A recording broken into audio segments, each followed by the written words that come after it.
Greetings, fiends. It's been 10 years, but I want you to remember, sometimes they come back. Tonight on the Midnight Chamber, the Reanimated scream at the screen. The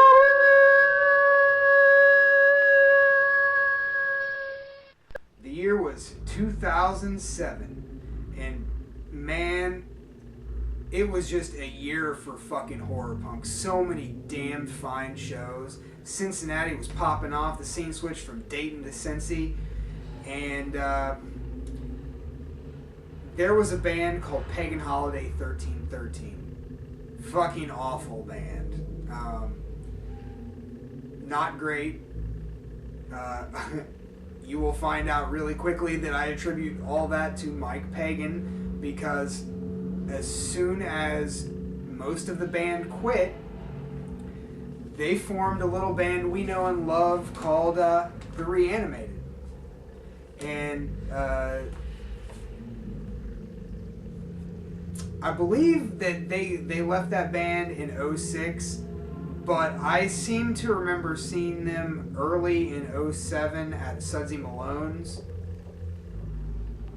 And but they were already working on this demo.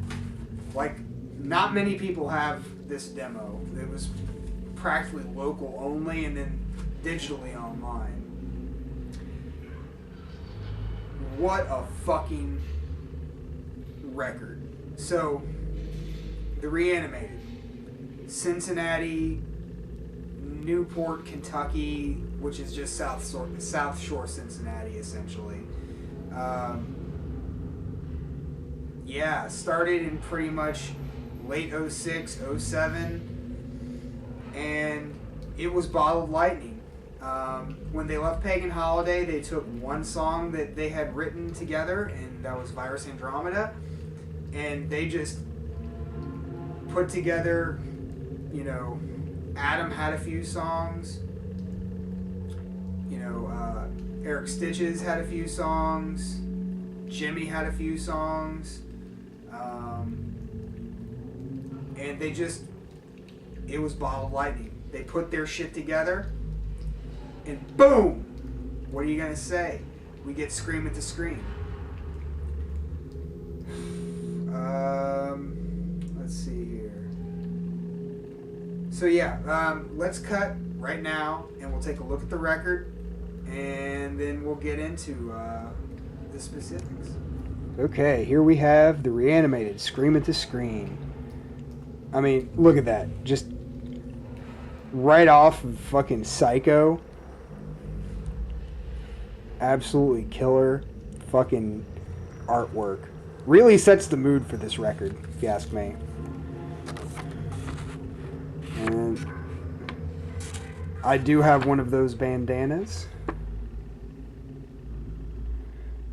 Really good set list.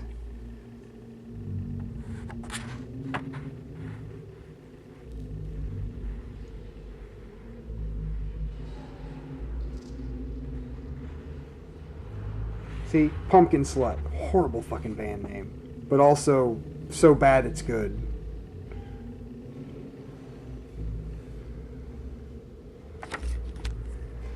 Some fucking slick pictures of the band.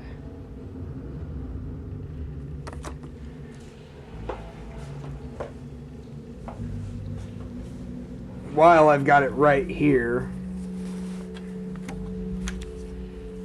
one of the sweet bandanas. Love this thing. But anyway, here's the CD. Now, you know it's DIY as shit. Like, I don't know if you can see it here, but you can tell it's kind of a DIY-esque or a semi-low quality printing on this. I don't know if it was printed at home or what.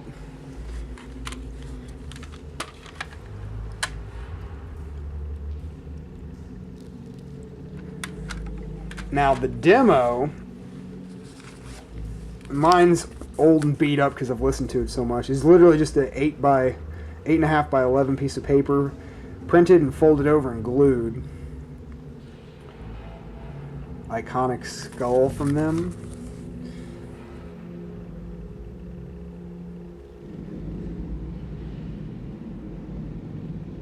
All right, that's the Reanimated.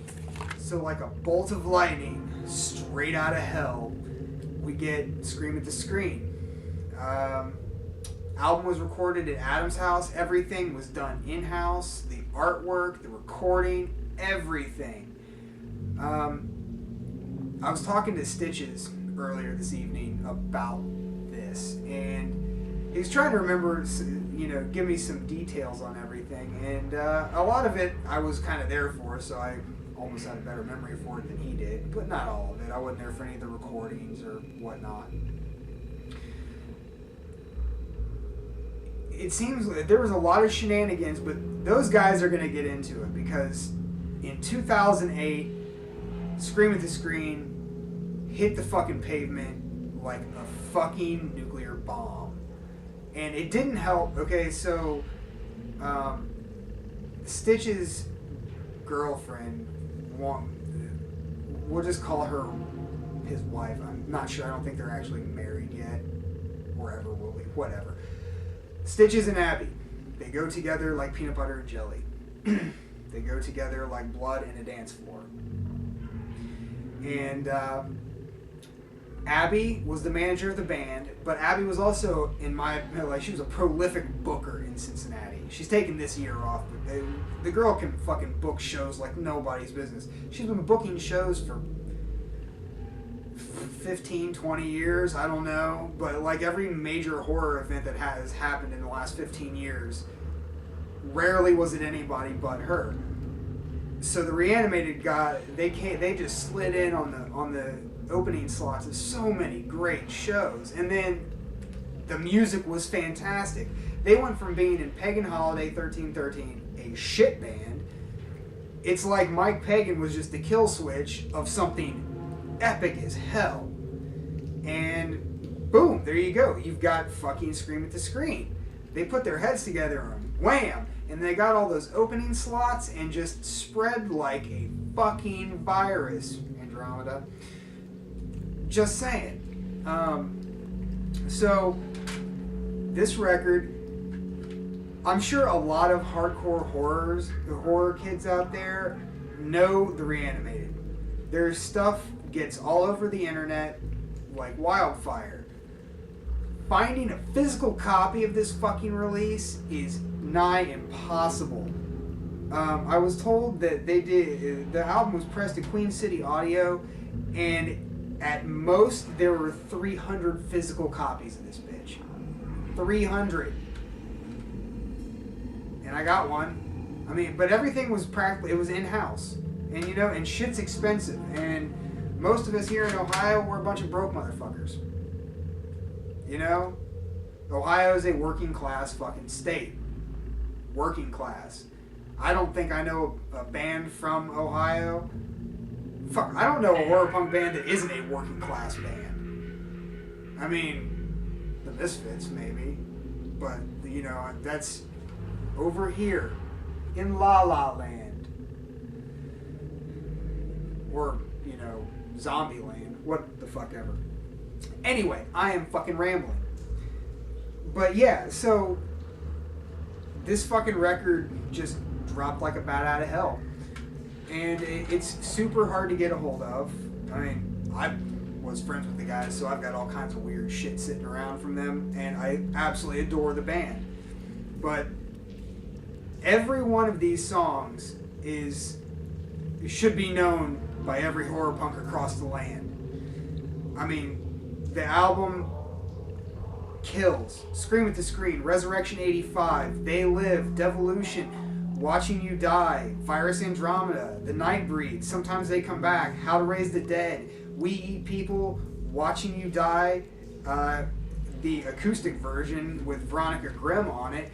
Fucking amazing. Jimmy's voice is just like fine blood in a fucking champagne glass. Now, I will say this: the sampler right here, the demo.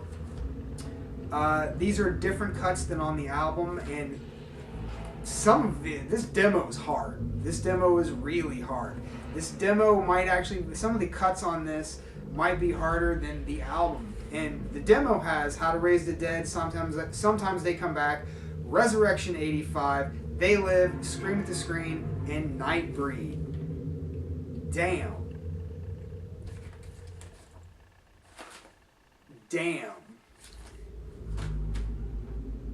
What can you really say about this? I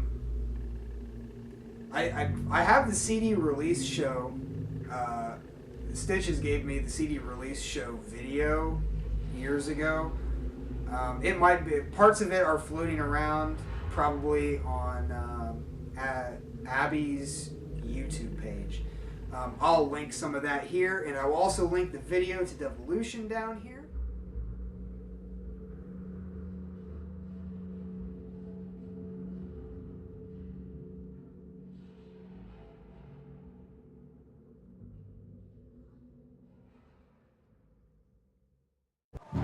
Here's a good song for you. It's a song we wrote while we were watching like a whole bunch of horror movies and doing a whole bunch of drugs.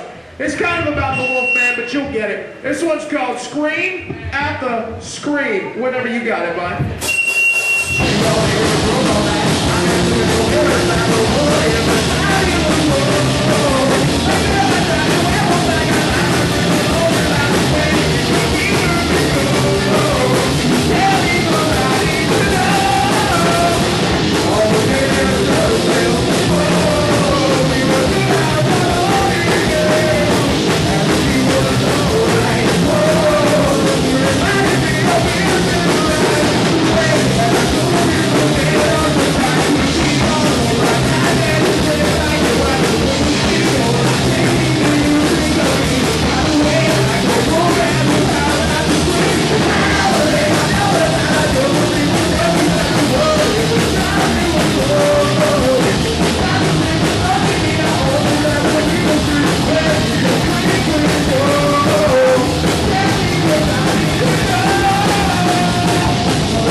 Shit I love.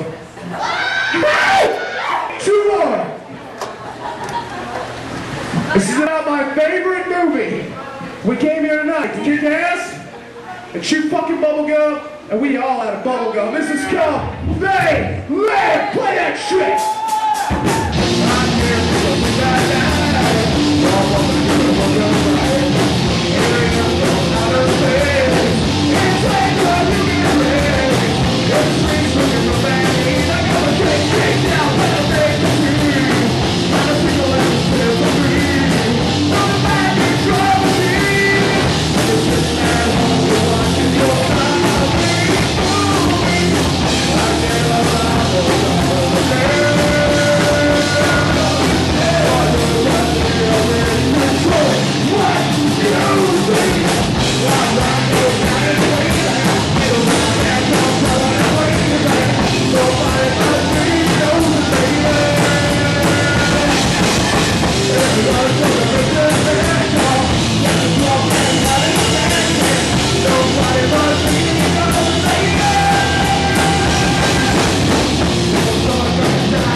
tonight.